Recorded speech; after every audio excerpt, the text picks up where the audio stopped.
ಸ್ನೇಹಿತರೆ, ಎಲ್ಲರಿಗೂ ನಮಸ್ಕಾರ. ಮದರ್ಸ್ ಮೀಡಿಯಾ ಮಾತು ಮಂಥನಕ್ಕೆ ನಿಮ್ಮೆಲ್ಲರಿಗೂ ಸ್ವಾಗತ.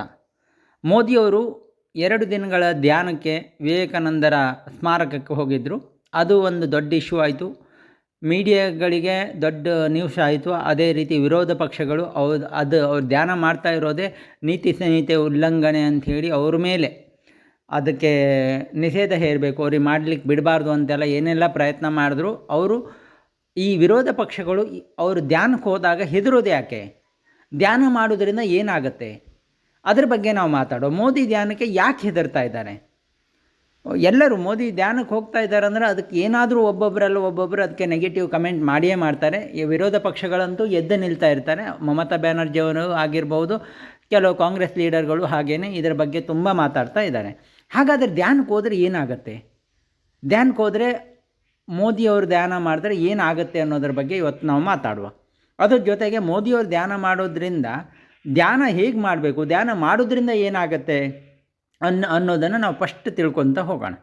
ಸ್ನೇಹಿತರೆ, ಧ್ಯಾನ ಅನ್ನೋದು ನಮ್ಮ ಆತ್ಮನ ಪರಮಾತ್ಮನ ಜೊತೆ, ಅಂದರೆ ನಾವು ಜೀವನದಲ್ಲಿ ಬಂದಿರ್ತೀವಿ, ಜೀವನ ಮಾಡಿರ್ತೀವಿ, ಸದಾ ಒಬ್ಬರನ್ನ ಟೀಕೆ ಮಾಡ್ಕೊತ, ಒಬ್ಬರನ್ನ ಬೈದ್ಕೊಳ್ತಾ ಏನೇನೋ ನಾವು ಅವ್ರ ತಪ್ಪುಗಳನ್ನು ಹುಡುಕ್ತಾ, ಅವ್ರಿಗೆ ಬೈದು ಇವ್ರು ಸರಿ ಇಲ್ಲ, ಅವ್ರು ಸರಿ ಇಲ್ಲ, ಇದನ್ನೇ ಜೀವನ ಪರ್ಯಂತ ಮಾಡ್ತಾನೆ ಇರ್ತೀವಿ. ನಮಗಿರುವಂಥ 120 ವರ್ಷ ಆಯುಷ್ಯ. ಆದರೆ ಅದೃಷ್ಟವತ್ ಅದು ಇವತ್ತು 60 ವರ್ಷ ಆಯುಷ್ಯ ಆಗಿದೆ.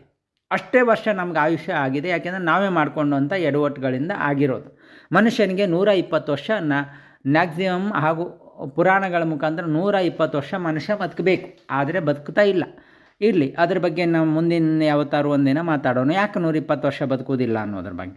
ಅದ್ರ ಜೊತೆಗೆ ಈ ಧ್ಯಾನ ಮಾಡೋದ್ರಿಂದ, ನಿರಂತರ ಧ್ಯಾನ ಮಾಡೋದ್ರಿಂದ ಮನುಷ್ಯ ಕೆಲವೊಮ್ಮೆ ಬೇಗನೂ ಸಾಯ್ಬೋದು, ಕೆಲವರು ಮನಸಂಕಲ್ಪ ಮಾಡಿದ್ರೆ 120 ವರ್ಷನೂ ಬದುಕ್ಬೋದು. ಕೆಲವರು ಯೋಗಿಗಳು, ವಿವೇಕಾನಂದರಂಥವರು, ಅವರೆಲ್ಲ ಯಾಕೆ ಬೇಗನೆ ಹೋದರು ಅನ್ನೋದು ಎಷ್ಟೋ ಜನ ಅವ್ರ ಬಗ್ಗೆ ನೆಗೆಟಿವ್ ಕಮೆಂಟ್ ಮಾಡುವಂಥವ್ರು ಇದ್ದಾರೆ. ಯಾಕೆ ಅಂದರೆ ಅವರಿಗೆ ಅಷ್ಟೇ, ಅವ್ರು ಬಂದ ಕೆಲಸ ಎಷ್ಟು ಅಷ್ಟೇ, 39 ವರ್ಷಕ್ಕೆ ಮುಗಿದೋಯ್ತು ಅವ್ರ ಕೆಲಸ. ಮನುಷ್ಯ 500 ವರ್ಷಗಳಿಗೆ ಮಾಡೋ ಕೆಲಸ ಅವರು 39 ವರ್ಷದಲ್ಲಿ ಮಾಡಿ ಮುಗಿಸಿದ್ರು. ಅದಕ್ಕೆ ಅವರು ಧ್ಯಾನದಲ್ಲಿ ಲೀನ ಆಗಿ ಅವರು ಇದು ಬೇಡ ಅಂಥೇಳಿ ಬಿಟ್ಟು ಹೋದರು. ಏನಂದರೆ ಈ ಧ್ಯೇಯನೇ ಬಿಟ್ಟು ಅವರು ಪರಮಾತ್ಮನಲ್ಲಿ ಲೀನ ಆದರೆ, ಯಾಕೆ ಪರಮಾತ್ಮನ ಶಕ್ತಿ ಅದು ಬಂದಿದೆ. ಈ ಪ್ರಪಂಚದಲ್ಲಿ ಈ ಜಡತ್ವ ತುಂಬಿರುವಂಥ ಈ ಮನುಷ್ಯರು ಒಂದು ಸತಿ ಆ್ಯಕ್ಟಿವ್ ಮಾಡಬೇಕಂತಲೇ ದೇವರು ಒಮ್ಮೊಮ್ಮೆ ಈ ರೀತಿ ಬರ್ತಾರೆ. ದೇವರು ಯಾರ್ದೋ ಮುಖಾಂತರ ಬರ್ತಾರೆ. ಮನುಷ್ಯ ಎಷ್ಟೋ ಸ್ವಾಮೀಜಿಗಳ ಮುಖಾಂತರನೋ, ಯಾರೋ ಯೋಗ ಗುರುಗಳ ಮುಖಾಂತರನೋ, ಯಾರೋ ಮುಖಾಂತರ ಒಬ್ಬರು ಬರ್ತಾರೆ. ಅವರು ಒಂದು ಇದು ಮಾಡಿ ಹೋಗ್ತಾರೆ. ಎಲ್ಲರೂ ಅಲ್ಲ ಅದೇ ರೀತಿ. ಕೆಲವರು ಬರೀ ಅವರು ಸ್ವಾರ್ಥ, ಅದರಲ್ಲೂ ಅವರು ಸ್ವಾರ್ಥ ಮಾಡ್ತಾರೆ. ಯೋಗದಲ್ಲಿ, ಮೆಡಿಟೇಷನಲ್ಲಿ ಬಿಸ್ನೆಸ್ ಮಾಡುವಂಥವ್ರು ಒಂದು ವರ್ಗ ಇದೆ, ಅದು ಬಿಟ್ಟಾಕಿ. ಅದು ಬಿಟ್ಟು ಕೆಲವೇ ಬೆರಳೆಣಿಕೆಯಷ್ಟು ಜನ ಮಾತ್ರ ಈ ಮೆಡಿಟೇಷನ್ನ ಅದು ಜನರಿಗೆ ಒಳ್ಳೇದು ಮಾಡಬೇಕು, ಅದರಿಂದ ಕೆಲವರು ಸಂಪಾದನೆ ಮಾಡ್ತಾಯಿದ್ದಾರೆ. ಆದರೆ ಅದರಿಂದ ಜನಕ್ಕೆ ಒಳ್ಳೆಯದಾಗಬೇಕನ್ನೋ ಉದ್ದೇಶದಿಂದ ಕಡಿಮೆ ಇದರಲ್ಲಿ ಎಷ್ಟೋ ಜನ ಮಾಡುವಂಥ ಸಂಸ್ಥೆಗಳು ಉಂಟು, ಮತ್ತು ಎಷ್ಟೋ ಜನ ವ್ಯಕ್ತಿಗಳು ಇದ್ದಾರೆ. ಹಾಗಾದರೆ ಮೆಡಿಟೇಷನ್ ಯಾವ ರೀತಿ ಮಾಡಬೇಕು? ಇವತ್ತು ಮೆಡಿಟೇಷನ್ ಮಾಡುವಾಗ ನಮಗೆ ತುಂಬ ಗೊಂದಲಗಳು. ಹೇಗೆ ಅಂದರೆ, ಯಾವ ರೀತಿ ಮೆಡಿಟೇಷನ್ ಮಾಡಬೇಕು, ಹೇಗೆ ಮೆಡಿಟೇಷನ್ ಮಾಡಬೇಕು? ಮೆಡಿಟೇಷನ್ ಮಾಡ್ರೆ ಕೂತ್ಕೊಂಡ್ರೆ ಕಣ್ಮುಚ್ಕ ಕೂತ್ಕೊಳ್ಳಿ ಅಂತ ಎಷ್ಟೋ ಜನ ಹೇಳ್ತಾರೆ. ಕಣ್ಮುಚ್ಕ ಕೂತ್ಕೊಂಡ್ರ ತಕ್ಷಣ ನಮಗೆ ಜೀವನದ ಜಂಜಾಟಗಳೇ ನಮ್ಮ ಕಣ್ಮುಂದೆ ಬರುತ್ತೆ, ತಲೆನೋವು ಶುರುವಾಗುತ್ತೆ, ಎಷ್ಟೋ ಜನ ಎದ್ದು ಓಡಿ ಹೋಗೋಣ ಅನಿಸುತ್ತೆ.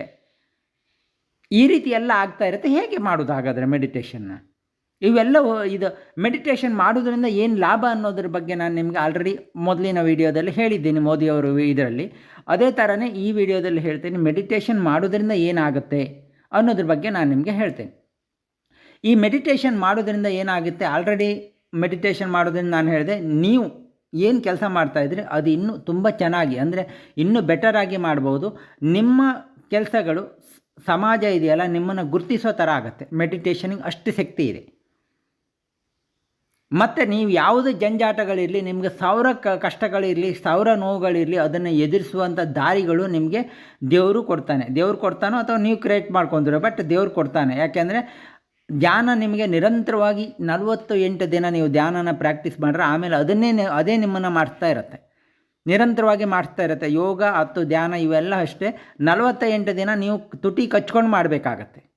ಅಷ್ಟು ತನಕ ಅದು ಏನೆಲ್ಲ ನಿಮ್ಮನ್ನು ಆಟ ಆಡಿಸುತ್ತೆ, ನಿಮ್ಮ ಈ ಮನಸ್ಸು ಇದೆಯಲ್ಲ, ಅದು ಏನೇನೋ ಮಾಡಿ ಕೋತಿ ಥರ ಏನೇನೋ ಬಂದು ಯೋಚನೆ ಮಾಡಿ, ಅಯ್ಯೋ ಬೇಡ, ಇದರಿಂದ ಏನಾಗುತ್ತೆ, ಎದೋಗ ಅನ್ನೋ ಥರ ಮಾಡುತ್ತೆ ಅದು.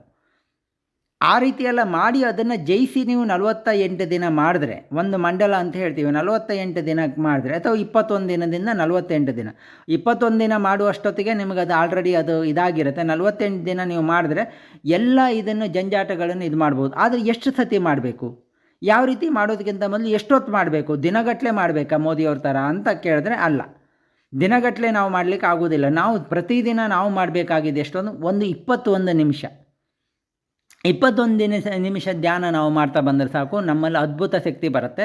ನಾವು ಪ್ರತಿದಿನ 21 ನಿಮಿಷ ಧ್ಯಾನ ಮಾಡಿಕೊಂಡು ಸಂಜೆ ನಾವು ಮಲಗುವಾಗ ಒಂದು 5-10 ನಿಮಿಷ ಧ್ಯಾನ ಮಾಡಿದ್ರೆ ನಮ್ಮ ಎಲ್ಲ ಜಂಜಾಟಗಳು ನಮ್ಮಿಂದ ದೂರ ಆಗುತ್ತೆ. ಇವಾಗ ಇನ್ನೊಂದು ಪ್ರಶ್ನೆ ಕೇಳಿದ್ರು, ಯಾವ ರೀತಿ ಧ್ಯಾನ ಮಾಡಬೇಕು? ಧ್ಯಾನ ಮಾಡುವಾಗ ನಮಗೆ ತುಂಬ ಯೋಚನೆಗಳು ಬರುತ್ತೆ, ಎಲ್ಲರಿಗೂ ಕಾಮನ್ ಆಗಿ ಬರುತ್ತೆ. ಧ್ಯಾನ ಮಾಡಿದಾಗ ನಮ್ಮ ಯೋಚನೆಗಳು, ನಮ್ಮ ನೆನಪುಗಳು, ಅದು ಇದೆಲ್ಲ ಬರ್ತಾ ಇರುತ್ತೆ. ಏನು ಮಾಡಬೇಕು ಧ್ಯಾನದಲ್ಲಿ? ಫಸ್ಟು ನೀವು ಕಲಿಬೇಕಾಗಿರೋದು ಏನು ಅಂದರೆ, ಧ್ಯಾನ ಮಾಡೋದಕ್ಕೆ ನೀವು ಯಾರ ಹತ್ರ ಹೋಗಿ ಕಲಿಯುವಂಥದ್ದಿಲ್ಲ. ಧ್ಯಾನ ಮಾಡೋಕ್ಕಿದ್ರೆ ಮೊದಲು ಇವತ್ತು ಧ್ಯಾನ ನಿಮಗೆ ಕಲಿಸುವಂಥ ಯೂಟ್ಯೂಬಲ್ಲೂ ಎಷ್ಟೋ ಜನ ಇದೆ, ರವಿಶಂಕರ್ ಗುರೂಜಿ ಅವ್ರ ಥರದ್ದವ್ರದ್ದು ಮತ್ತು ಸದ್ಗುರು ಅವ್ರದ್ದೆಲ್ಲ ಬೇರೆ ಬೇರೆ ವೀಡಿಯೋಗಳಿದ್ದಾವೆ. ಆದರೆ ಫಸ್ಟು ನೀವು ಏನು ಮಾಡಬೇಕು ಅಂದರೆ ಕೂತ್ಕೊಳ್ಳೋದು ಕಲಿಬೇಕು. 21 ನಿಮಿಷ ಕೂತ್ಕೊಳ್ಳೋದು ಕಲಿಬೇಕು. ಯಾಕೆಂದರೆ ನಮ್ಮ 1000 ಯೋಚನೆಗಳನ್ನು ಇದು ಮಾಡಿಕೊಂಡು ಇದು ಮಾಡಬೇಕು. ಫಸ್ಟ್ ಕೂತಾಗ ಏನಾಗುತ್ತೆ ಅಂತ ನಾನು ನಿಮ್ಗೆ ಹೇಳ್ತೀನಿ. ಫಸ್ಟ್ ನೀವು ಕೂತಾಗ 1, 2 ದಿನ, 3 ದಿನ, 4 ದಿನ ಇದೆಲ್ಲ ನಿರಂತರವಾಗಿ ನಿಮ್ಮಲ್ಲಿ ಬರೋ ಯೋಚನೆಗಳು, ತಲೆನೋವುಗಳು, ನಿಮ್ಮ ಟೆನ್ಷನ್ಗಳು, ನಿಮ್ಮ ಏನೇನೋ ನಿಮ್ಗೆ ಏನೇನು ಸಮಸ್ಯೆಗಳಿದೆ, ನಿಮಗೆ ಏನು ಕೆಲಸದ ಒತ್ತಡ, ಪ್ರತಿಯೊಂದು ನಿಮ್ಮ ಮನಸ್ಸಲ್ಲಿ ಬಂದು ಹೋಗ್ತಾ ಇರುತ್ತೆ. ಆದರೆ ನೀವು ಯಾವುದೇ ಕಾರಣಕ್ಕೂ ಏನು ಅದಕ್ಕೆ ರೆಸ್ಪಾನ್ಸ್ ಮಾಡಬಾರ್ದು. ಅದು ಏನು ಬರ್ತಾಯಿದೆ, ಅಯ್ಯೋ ಅದನ್ನು ಬರಬಾರ್ದು ಅಂದ್ಕೊಳ್ಬಾರ್ದು. ಅದು ಎಷ್ಟು ಬರುತ್ತೆ ಬರಲಿ, ನಾನು ಅದನ್ನೆಲ್ಲ ಜಯಿಸ್ತೀನಿ ಅಂದ್ಕೊಂಡು ನಿರಂತರವಾಗಿ ನಿಂತ್ಕೊಂಡು ಸಾಕು. ಆನಂತರ ಇದೆಲ್ಲ ನಿಮ್ಮ ಮನಸ್ಸು ಹಿಡಿತಕ್ಕೆ ಬರುತ್ತೆ. ಅದೆಲ್ಲ ಬಂದರೂ ನೀವು ಅದ್ರ ಜೊತೆಗೆ ನೀವು ಏಕಾಗ್ರತೆನ ಮಾಡೋಕ್ಕಾಗುತ್ತೆ. ಹೇಗೆ ಏಕಾಗ್ರತೆ ಮಾಡಬೇಕು? ನೀವು ಒಂದು ವಸ್ತು, 2-3 ರೀತಿ ಧ್ಯಾನಗಳಿದೆ. 2 ಧ್ಯಾನ ನಾನು ನಿಮ್ಗೆ ಹೇಳ್ತೀನಿ. ಒಂದು ಏಕಾಗ್ರತೆ, ಒಂದು ವಸ್ತುಗಳ ಮೇಲೆ, ಒಂದು ದೇವರು ಅಥವಾ ಯಾವುದೋ ಒಂದು ಮೂರ್ತಿನೋ ಅಥವಾ ನಿಮ್ಮ ಹಣೆಯ ಮೇಲೆ ದೃಷ್ಟಿ ಇಟ್ಟು, ನಿಮ್ಮ ಹಣೆಯ ಮಧ್ಯದಲ್ಲಿ ನಿಮ್ಮ ದೃಷ್ಟಿ ಕೇಂದ್ರೀಕರಿಸಿ ಮಾಡ್ಬೋದು. ಇನ್ನೊಂದೇನು ಅಂದರೆ ಮಂತ್ರದ ಮುಖಾಂತರ ಮಾಡ್ಬೋದು. ಇನ್ನು ಮಂತ್ರದ ಮುಖಾಂತರ ಮಾಡೋದ್ರಿಂದ ಒಂದು ಅಡ್ವಾಂಟೇಜ್ ಏನು ಅಂದರೆ, ಸ್ಟಾರ್ಟಿಂಗಲ್ಲಿ ನೀವು ಮಾಡೋದಾದರೆ ಮಂತ್ರ ಯಾವುದಾದ್ರೂ ನಿಮ್ಗೆ ಇಷ್ಟ ಆದ ದೇವರದು, ಯಾವುದು ಓಂ ನಮಃ ಶಿವಾಯನೋ, ಓಂ ಶ್ರೀ ಕೃಷ್ಣಾಯ ನಮನೋ, ಯಾವುದಾದ್ರೂ ಅಷ್ಟೇ ನಿಮ್ಗೆ ಯಾವ ಮಂತ್ರ ಇಷ್ಟ ಇದೆಯೋ ಆ ಮಂತ್ರನ ನೀವು ಹೇಳ್ತಾ ಬನ್ನಿ. ಎಷ್ಟೊತ್ತಾಗುತ್ತೆ ಅಷ್ಟೊತ್ತು ಹೇಳ್ತಾ ಬನ್ನಿ. ಅದನ್ನು ಮಾತ್ರ ಇಲ್ಲ, ಓಂ ಅಂತ ಹೇಳ್ತಾ ಬನ್ನಿ.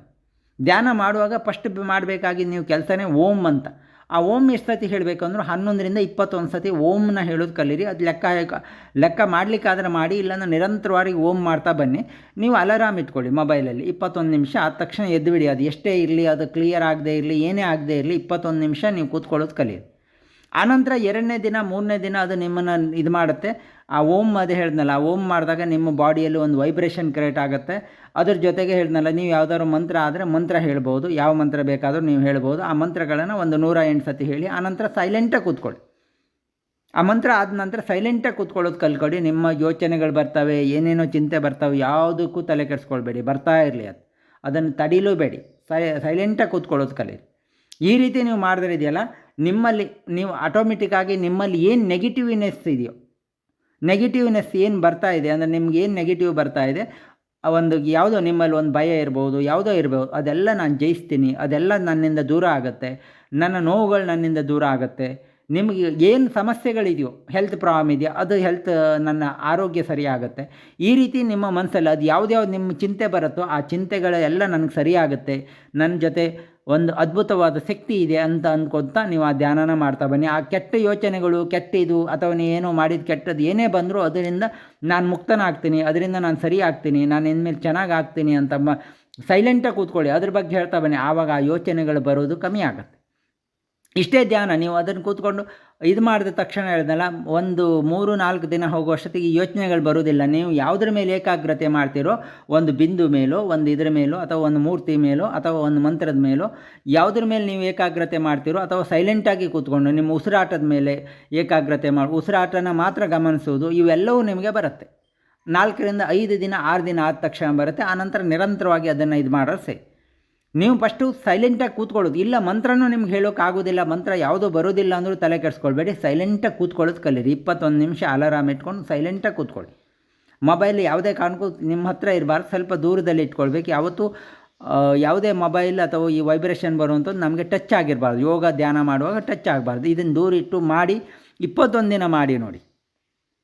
ಆಮೇಲೆ 48 ದಿನಕ್ಕೆ ಹೋಗಿ, ಆನಂತರ ಅದು ನಿಮ್ಮನ್ನು ಮಾಡಿಸುತ್ತೆ. 21 ನಿಮಿಷ ಅತಿಯಾಗಿ ನೀವೇನು ಮಾಡುವ ಅವಶ್ಯಕತೆ ಇಲ್ಲ. ಯಾಕೆಂದರೆ ನಾವು ಸಂಸಾರದ ಜೀವನದ ಜೊತೆ ಇರುವಂಥವ್ರಾಗಿರೋದ್ರಿಂದ ನಮಗೆ ಕೆಲವು ಕರ್ತವ್ಯಗಳಿದೆ. ಆ 21 ನಿಮಿಷ ಅದಕ್ಕಾಗಿ ಬಿಟ್ಟುಬಿಡಿ.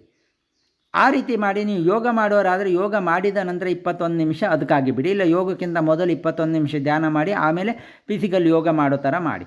ಈ ರೀತಿ ನೀವು ಮಾಡಿದ್ದೆ ಆದರೆ ನಿಮ್ಮಲ್ಲಿ ಅದ್ಭುತ ಶಕ್ತಿ ಬರುತ್ತೆ. ಇವತ್ತು ನಾವು ಮೋದಿಯವರು ಬೇರೆ ಬೇರೆ ವ್ಯಕ್ತಿಗಳನ್ನು ನಾನು ಹೇಳಿದೆ, ರಜನಿಕಾಂತ್ ಇರ್ಬೋದು, ಬೇರೆ ಬೇರೆ ವ್ಯಕ್ತಿಗಳೆಲ್ಲ ಹೇಗೆ ಆಸಕ್ತಿ ಬಂತು ಅಂದರೆ ಅವರು ಧ್ಯಾನ ಮಾಡ್ತಾರೆ. ಮೋದಿಯವ್ರದ್ದು ನಮಗೆ ಇವತ್ತು ಹೈಲೈಟ್ ಆಗ್ತಾಯಿದೆ, ರಜನಿಕಾಂತ್ ಅವ್ರದ್ದು ಹೈಲೈಟ್ ಆಗ್ತಾಯಿದೆ. ಆದರೆ ಇನ್ನೂ ಎಷ್ಟೋ ಜನ ಮಾಡ್ತಾ ಇದ್ದಾರೆ, ಅವ್ರು ಹೇಳ್ಕೊಳ್ಳೋದಿಲ್ಲ. ಕೆಲವರು ಕಾಲಕ್ರಮೇಣ ಗೊತ್ತಾಗತ್ತಷ್ಟೇ. ಆದರೆ ಮ್ಯಾಕ್ಸಿಮಮ್ 60% ಸಕ್ಸಸ್ ಪರ್ಸನ್ನಲ್ಲಿ ಅವರು ನಿರಂತರವಾಗಿ ಯೋಗನೋ ಧ್ಯಾನನೋ ಯಾವುದೋ ಒಂದು ಮಾಡ್ತಾನೆ ಇರ್ತಾರೆ. ಅದಕ್ಕೆ ಅವರು ಇನ್ನೊಬ್ಬರಿಗೆ ಆಕರ್ಷಣೆಯಾಗಿ ಕಾಣ್ತಾರೆ. ಇನ್ನೊಬ್ಬರು ಅವ್ರ ಮೇಲೆ ಅವ್ರನ್ನ ಅಟ್ರಾಕ್ಟ್ ಮಾಡ್ತೀವಿ. ಅದು ಕಾರಣ ಏನು ಅಂದರೆ ಅವರಲ್ಲಿರುವಂಥ ವೈಬ್ರೇಷನ್ ಶಕ್ತಿ. ಆ ವೈಬ್ರೇಷನ್ ಶಕ್ತಿ ಯಾವುದರಿಂದ ಬರುತ್ತೆ ಅಂದರೆ ಧ್ಯಾನದಿಂದ ಬರುತ್ತೆ. ಅದಕ್ಕೆಲ್ಲರೂ ನಾವೆಲ್ಲರೂ ಧ್ಯಾನ ಮಾಡೋಣ. ನಮ್ಮೆಲ್ಲ ಆರೋಗ್ಯಗಳು ಮತ್ತು ಮನಸ್ಸಿನ ಚಂಚಲತೆಗಳು, ಮಾನಸಿಕ ಆರೋಗ್ಯಗಳನ್ನು ಸರಿ ಮಾಡ್ಕೊಳ್ಳೋಣ. ಧ್ಯಾನದ ಮುಖಾಂತರ ಇದೆಲ್ಲದನ್ನೂ ಮಾಡ್ಕೊಳ್ಳೋಕ್ಕಾಗತ್ತೆ ಅಂತ ಹೇಳ್ತಾ ನನ್ನ ಮಾತು ಮುಗಿಸ್ತೇನೆ. ಮತ್ತೆ ಮುಂದಿನ ಭಾಗದಲ್ಲಿ ಭೇಟಿಯಾಗೋಣ ಬೇರೆ ಒಂದು ವಿಷಯದಲ್ಲಿ. ನಮಸ್ಕಾರ, ಧನ್ಯವಾದಗಳು.